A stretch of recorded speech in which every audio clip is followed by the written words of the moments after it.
이거 제가 이때 설명을 드렸던 종목이에요. 이때.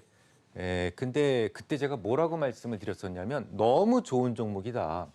너무 좋은 종목인데 일단 여기서 잠깐 커트를 하고 소위 밴더블 디스플레이가 다시 나오게 되는 시기에 재매수를 해라라고 말씀을 드렸었던 종목입니다. 근데 지나고 나니까 그렇게 됐죠. 근데 이게 왜 좋으냐면요. 지금 레이저 마커를 말씀을 하셨는데 그 레이저 마커는 별거 아닙니다. 레이저 마커라는 것이 상표 남바 적고 상표 이렇게 표시하고 레이저로 이렇게 태워가지고 이건 뭐 진짜 누구나 만들 수 있는 파나소닉에도 더 만들고요. 좋은 거 만들고요. 근데 이게 중요한 게 아니라 이 회사는 어닐링 장비라는 것이 굉장히 중요해요. 이 어닐링이 뭐냐면 여러분들 반도체라고 그러죠. 반도체가 뭐예요? 이게 도체도 아닌 것이 부도체도 아닌 것이 이게 반도체거든요. 일반적으로 실리콘, 순수 실리콘은 부도체지 않습니까? 여기에 이온가스를 갖다 충돌시켜서 이온가스는 이제 도체니까 이게 반은 통하고 반은 안 통하는 그런 오묘한 그런 물질을 만든 것이 바로 반도체라고 보시면 되겠습니다. 그런데 이때 이온가스를 이렇게 충돌을 시킬 때 이 충격을 시킬 때 그걸 갖다가 조금 더 좀 제대로 된 위치에다가 임플란테이션을 시켜주고 또 상처받은 곳을 이렇게 좀 용융시켜서 원상 복귀시키는 치료를 시키는 그런 장비가 바로 어닐링 장비라고 보시면 됩니다. 근데 예전에는 이거를 어떻게 했었냐면 노에 한꺼번에 집어넣어가지고 가열을 해가지고 혹은 뭐 할로겐 램프를 이용한다든지 그렇게 했었는데 이게 그러다 보니까 웨이퍼가 막 우그러들고 변형이 생기는 그런 문제가 생겼었거든요. 근데 이 레이저라고 하는 것은 아주 깔끔하잖아요. 여러분들 이 미용 시술 하시는 분들도 뭐 울세라 같은 거 하시는 것들도 보면 아주 국소적으로 아주 제대로 그 위치만 정확하게 우그러뜨려 가지고 이 겉피부를 펴주는 그런 역할을 하지 않습니까? 정교하단 말이죠. 그게 국소 어닐링이라고 그러는데 국소 어닐링이 가능하기 때문에 이 반도체 수율을 높일 수 있었다라고 보시면 됩니다. 뿐만 아니라 좀 전에도 말씀을 드렸습니다만 요즘에 V낸드 같은 것들이 있지 않습니까? 이런 것들은 정말 이 소위 실리콘의 단결정 상태로 만드는 SOI 그 공정이 필요한데요. 이런 것들 아니면 무슨 패터닝이라든지 드릴링이라든지 아니면 무슨 그 웰딩이라든지 이런 그 소위 레이저 베이스의 굉장히 그 수많은 그 종류의 그 솔루션을 제공하는 업체다라고 보시면 되겠습니다. 그런데 제가 여기서 왜 매도를 하라고 잠깐 그랬었을까요? 다른 거는 아니에요. 이 주봉으로 한번 보시면 월봉 한번 보실까요? 어디서 출발했습니까, 이거? 1,800원에서 출발을 해가지고 15만 원까지 갔었습니다. 그러면 어느 정도 이 종목이 가지고 있는 매력은 어느 정도 좀 반영이 되지 않았을까? 또 장사가 너무 잘 되면요.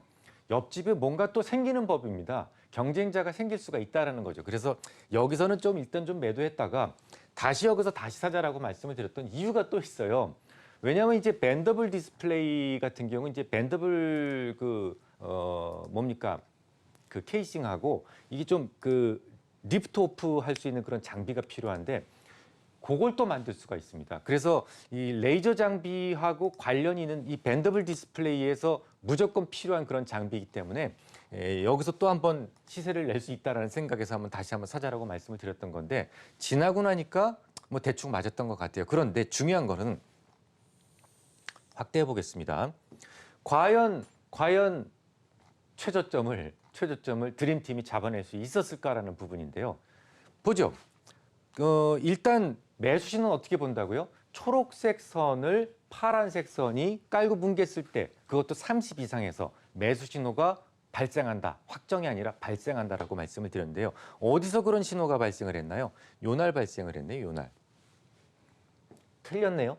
이날 발생을 해야 되는데 10개 중에 2개 정도는 이렇게 틀립니다. 그러니까 100%가 아니다라는 것을 여러분들도 좀 이해를 해주셨으면 좋겠고요. 100%라면 얼마나 좋겠습니까? 하지만 그럼에도 불구하고 여기는 아니었다라는 거죠. 그래도 굉장히 근접한 위치에서 매수 신호가 발생을 했었다라는 것을 알 수가 있고요. 또 이 종목이 뭐 하는 종목이다라는 것을 알았다면 이 위치에서 설령 잘못 매수를 했다라고 하더라도 조금 견딜 수 있지 않았을까? 이제 조만간 분명히 이게 이 밴더블 디스플레이 필요한 장비와 관련해서 발주가 있을 거라고 분명히 박 이사가 얘기를 했어라고 했다면 여기서 좀 매수를 했다면 조금은 더 견딜 수 있지 않았을까라는 생각이 듭니다. 뭐 지금은 어디를 지지선으로 잡을까요? 자, 지지선으로 잡는 것도 제가 알려드릴게요. 지지선으로 잡는 방법. 하나의 파동 안에서 5일선 아래에서 시가와 종가가 모두 끝난 것을 표준으로 하는 겁니다. 근데 그거보다 우선하는 게 있죠. 뭐죠? 영웅봉. 52주 이내에 가장 큰 봉이 있다면 그걸 기준으로 삼습니다. 하지만 그게 없다면 그 다음으로 찾는 것이 뭐냐면 5일선 아래에서 시가와 종가가 모두 끝난 봉을 기준으로 잡습니다. 딱 여기서 또 중요한 게 있는데 음봉이라면 시가에서 잡습니다. 양봉이라면 종가에서 잡습니다. 자, 그래서 이게 지금 음봉이죠? 아이코. 음봉이죠? 음봉이면 요걸 갖다가 기준으로 잡아서 어디로? 요걸 요렇게 이어보면 여기서 지지가 있을 것이다. 요것도 이제 다음 주 정도 되면은 확인이 되겠네요. 그죠? 그래서 여기서 지지력이 형성이 될 것이다라는 거고요. 자, 그런데 여기서 무조건 지지받는다라고 생각을 하지 마시고 이게 에너지가 큰 위치다라고 생각을 하셔야 돼요. 그래서 이게 깨지면 버려야 된다라는 생각을 하시고 이게 깨지지 않으면 들고 있겠다라는 생각을 하시면 될 것 같습니다.